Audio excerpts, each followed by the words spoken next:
हे आहे फ्लिपकार्ट भारतातील सर्वात मोठ्या सौंदर्य आणि जीवनशैली कार्यक्रमाच्या 3ऱ्या आवृत्तीचे ग्लॅमअप फेस्ट 2025चे आयोजन 6 आणि 7 जून रोजी नेस्को गोरेगाव येथे केले आहे.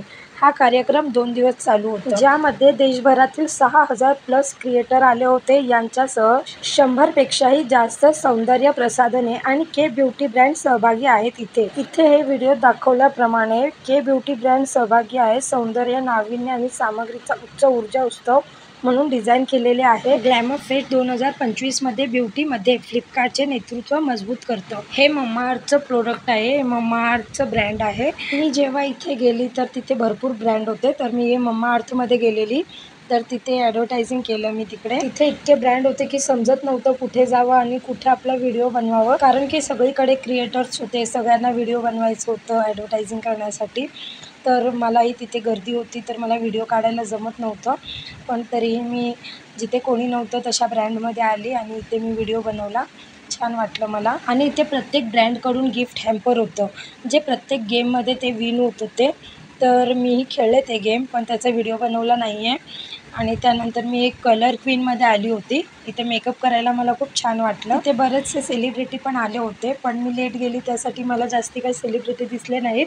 पण तमन्ना भाटिया एक होती, त्यांना मी बघू शकले आणि त्यांच्यासोबत सेल्फी काढलं. मला वाटलं नव्हतं की माझ्या आवडत्या हिरोईनसोबत मी अशा प्रकारे सेल्फी काढेल. माझ्या मुलांसोबत पण काही व्हिडिओ काढले आणि खूप एन्जॉय केलं. मुलंही खूप एन्जॉय केलीत, मस्ती करत होते दोन्ही मुलं आणि खूप छान वाटलं. तिकडे गेल्यानंतर मला असं वाटलं काहीतरी मी खूप काही अचीव केलं. आणि तिकडे जिकडे बघन तिकडे क्रिएटर दिसत होते आणि त्यात माझे लहान मुलं मस्ती करत होते, पण तिकडे कोणी काही बोललं नाही. सगळे क्रिएटर होते, सगळे छान होते म्हणजे बोलायला वगैरे. हे जे फ्लिपकार्ट ग्लॅमअप सेल आहे, हे देशभरातील फ्लिपकार्ट खरेदीदारांसाठी मर्यादित काळासाठी डील आहे.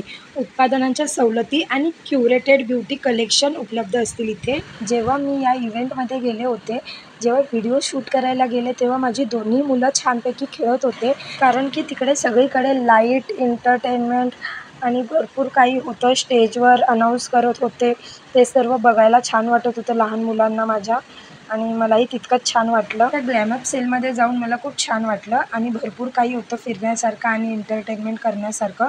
पण मला जास्त काही व्हिडिओ काढायला जमले नाही, कारण की दोन्ही मुलं होती, त्यामुळे मला जमले नाही. मुलांवरही लक्ष देणे इतकेच गरजेचं आहे. हे आहे नेव्हिया ब्रँड. नेव्हिया ब्रँड तर खूपच फेमस आहे, तुम्हाला तर माहीत आहे. जेव्हा मी इथे एंट्री केली तेव्हा इथे पहिला मला माझं प्रोफाईल वगैरे दाखवायला सांगितलं, तेव्हाच मला त्यांनी एंट्री दिलं.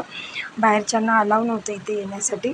आणि खूप छान वाटलं. फोटोज वगैरे, व्हिडिओज वगैरे भरपूर काढले मी, जेवढे जमले तेवढे. हे आहे लॅक्मीचं ब्रँड. हे सगळे फोटोज आहेत जे मी तिकडे काढले होते.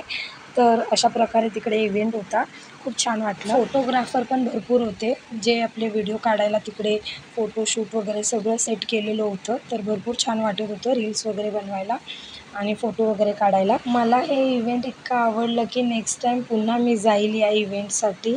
चला तर मग थँक्यू.